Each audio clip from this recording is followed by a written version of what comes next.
Hey, what's up, guys? I'm Charles Sharper, 5K Chuck. I'm here at the Land Rover Jaguar South dealership with Marvin Sibert, Land Rover's only minority dealer operator. Man, how you doing?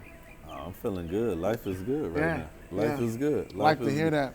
Life is good. For our guests, we're gonna just jump right in for sake of not wasting their time and especially yours. Tell us a little bit about how'd your relationship start with Land Rover Jaguar?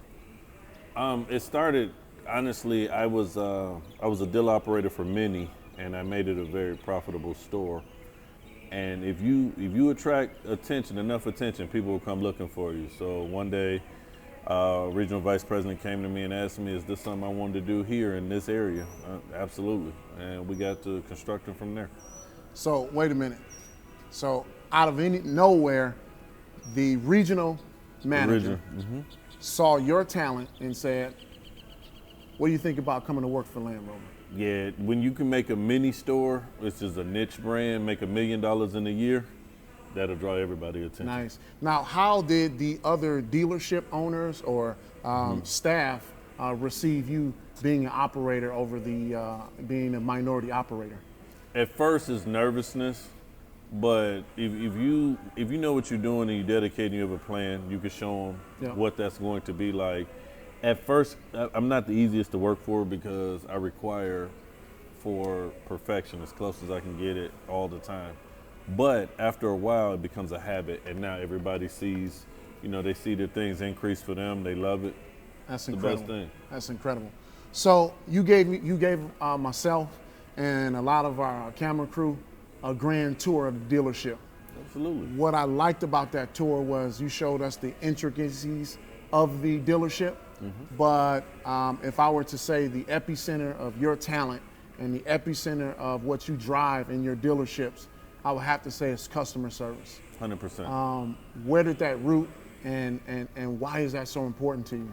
Well, because when you realize no matter what you sell, no matter what we do, customer service is the everything about it. Absolutely. How people can spend their money anywhere. And people that can buy Highline can buy anywhere they want to buy. So the thing is, why would they come to you? One of the things that we have our staff do is when they're first brought on, they have to go to a domestic dealership and they have to go to a different Highline dealership and just see how they treat it. And the truth of the matter is, when you walk in a place, you expect a certain treatment because you walked in that place. Well, my job is to figure out what that treatment is and double it, and just make sure that when you leave from here, you know what, that was the best experience I've ever had. Wow. You also during our tour, you talked a little bit about a few things, but a second thing that was a really big deal, especially in the times that we are in now, with a lot of the outbreak because of the death of George and the injustices done from community police departments. You talked about paying Absolutely. for sales reps and staff at your Land Rover dealership to go out in the community and clean up after the riots, after the unrest. And you paid them. That wasn't something that I paid them. Every month they get paid 8 hours to go out and do. Right now, we have the riots, we have the community, what's going on. Well, they're over now, but then.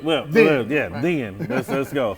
As far as that, but my staff is willing to help. You cannot be a business that's only worried about what people can come and buy from you, whatever product it is. So I encourage it, and the way to encourage most people is to pay them. Right.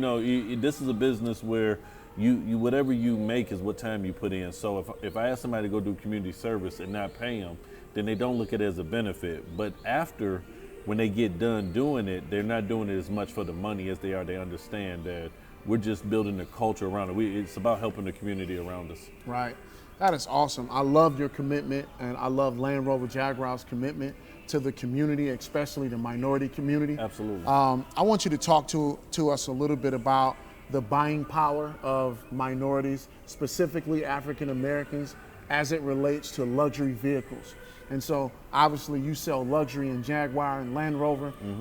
How even in a place like Atlanta where 50% of the businesses are African American owned, even though you're in South County, this is the only Land Rover Jaguar luxury dealership in this area. Absolutely. What is your perception, or what is your experience with minority buyers or potential buyers? So this is what happened. When I was first told about this area, we were told it's the hood. It's not much here. Hopefully within some years it'll go through a change process. So it was a big gamble. But what you realize is you have people giving you an assertion of an environment that they've never been in. They've never been down here. So the notion is to say, because I equate Atlanta, and as you just said, Atlanta is a majority, well, yes, 60% black ownership. Then we say South Atlanta, then the connotation is, well, that's going to be a horrible spot, because Atlanta, there's just no money there. And so I became more envisioned with, well, I can show you that there's money here, no different than there is in Buckhead Right. or any other place in Atlanta. And what we found out quickly is there's quite a bit of money dealing with minorities and coming aboard with great credit.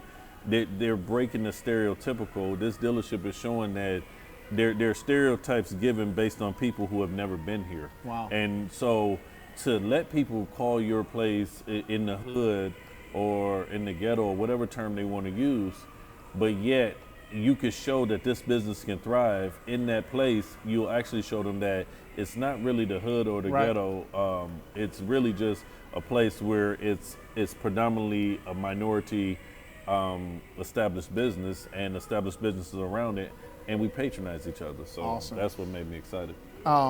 One of the examples that drew me to you as a personality, outside of, I've owned 2 Land Rovers, Yes. used Land Rovers. That's in the okay. past. Used or new, we don't care. I've had some issues, but I love the brand. Is a story that I saw come across a Facebook feed, and it was a family that came over from Alabama, and they were looking to purchase, I believe, a vehicle for the 16-year-old. Correct. And they end up leaving with 2 new Land Rovers or Range Rovers. Speak to us about that transaction and how that came about. So what happened was they got up. We had there is a Land Rover dealership in Birmingham where they live. They bought 18 cars from them, and just to go what we were talking about, they hated the service. They don't like how they were treated. So they decided that they were going to drive. They didn't come here. They went to my competitor out in Gwinnett County, and they bought a new Range Rover Evoque, which is a smaller Range Rover for their daughter. Absolutely. So in the time of COVID, the one thing we keep talking about is being safe, social distance, things of that nature. So they had a policy where they just do what we call pitch keys. You bought it, here go your keys. If you got any questions, call me later. When the mom got in the car, she just said that she didn't feel like, it was her daughter's Sweet 16, she didn't feel like they gave her the attention that she deserved. At the same time, she really liked the car, but she wanted something a little bigger car than the Evoque is a Velar. So the mom looked on the internet and said, hey, they have a dealership in South Georgia. Since we're going back to Alabama, let's go see it. When she came in, my managers, this is why you have to build a culture. My managers heard her story. So after she got finished buying her vehicle, we put bows on both the vehicles, put them together, and we delivered them both. So we actually did Gwinnett JLR a favor, and we did, everyone else a favor. We delivered both the cars, and the dad, since then, he's bought 2 cars from us since then. So it's not just about whether they buy the car from me or not. It's hearing their story and giving them a service to say, hey, I didn't have to put a bow on both cars, but my managers instantly jumped in and said, hey, let's put a bow on each one of these cars. Let's make sure that what we're doing, that they give a moment that they can't forget. And it's been a great time. We welcome them to the family. That's awesome. Hey guys, for all of our viewers, after doing a tour here and talking with Marvin Sibert, the only African-American operator of a Land Rover Jaguar, I've learned a few things. There's a term that's widely used here on campus, and it's called on stage. On stage is when the staff comes from the lobby, comes from the back room from where they convene, and they come on stage. That's on the showroom. That's walking the parking lot. That's walking the showroom floor. And that's when they show you their best. That's one of the reasons why we're here, because on stage here is where value is built with the consumer and the minority customer base. I'm here with Marvin. This has been an awesome opportunity for us. If you're looking for a luxury vehicle, I'm sure this is the place. I'm here reporting for the Atlanta Voice. Also, our podcast, The Best Around Review. Hope you guys enjoy this interview and enjoy the showroom and this sense of community, and also enjoy just this experience. We're on stage. I'm 5K Chuck, Charles Sharper. This is Marvin Sibert. You guys have now been on stage. Thanks for joining us today.